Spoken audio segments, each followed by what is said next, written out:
वर्ष 2023 ଏହି ବର୍ଷରେ ଘଟିଛି ଅନେକ ଘଟଣା। କିଛି ଘଟଣା ଆମକୁ ଗର୍ବିତ କରିଛି ତ ଆଉ କିଛି ଘଟଣା ମାନସିକ ସ୍ତରରେ ଅନେକ ଆଘାତ ମଧ୍ୟ ଦେଇଛି। ଆସନ୍ତୁ ଆଜି ନଜର ପକାଇବା ସେହିଭଳି କିଛି ଚର୍ଚ୍ଚିତ ଘଟଣା ଉପରେ। ପ୍ରଥମଟି ହେଲା ବାଲେଶ୍ୱର ଜିଲ୍ଲା ବାହାନଗାରେ ହୋଇଥିବା ରେଳ ଦୁର୍ଘଟଣା, ଯାହାକୁ ସେହି ବର୍ଷର ସବୁଠାରୁ ବଡ଼ ଦୁର୍ଘଟଣା ବୋଲି କୁହାଯାଉଛି ଏବଂ ଏଥିରେ ଅନେକଙ୍କର ଜୀବନ ମଧ୍ୟ ଯାଇଥିଲା। ଦ୍ୱିତୀୟରେ ବଲାଙ୍ଗୀର ଜିଲ୍ଲାରୁ ଜବତ ହୋଇଥିବା ଟଙ୍କାର ପାହାଡ଼।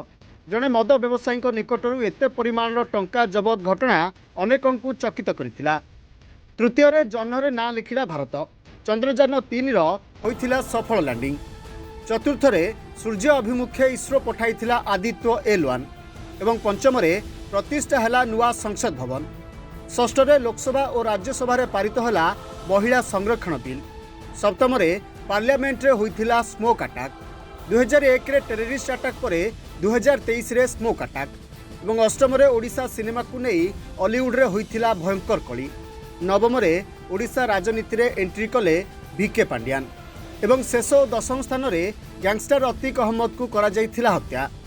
ଏହି 10ଟି ଖବର ଯାହା 2023 ମସିହାରେ ସୃଷ୍ଟି କରିଥିଲା ଆଲୋଡ଼ନ। Bureau report, reporters today.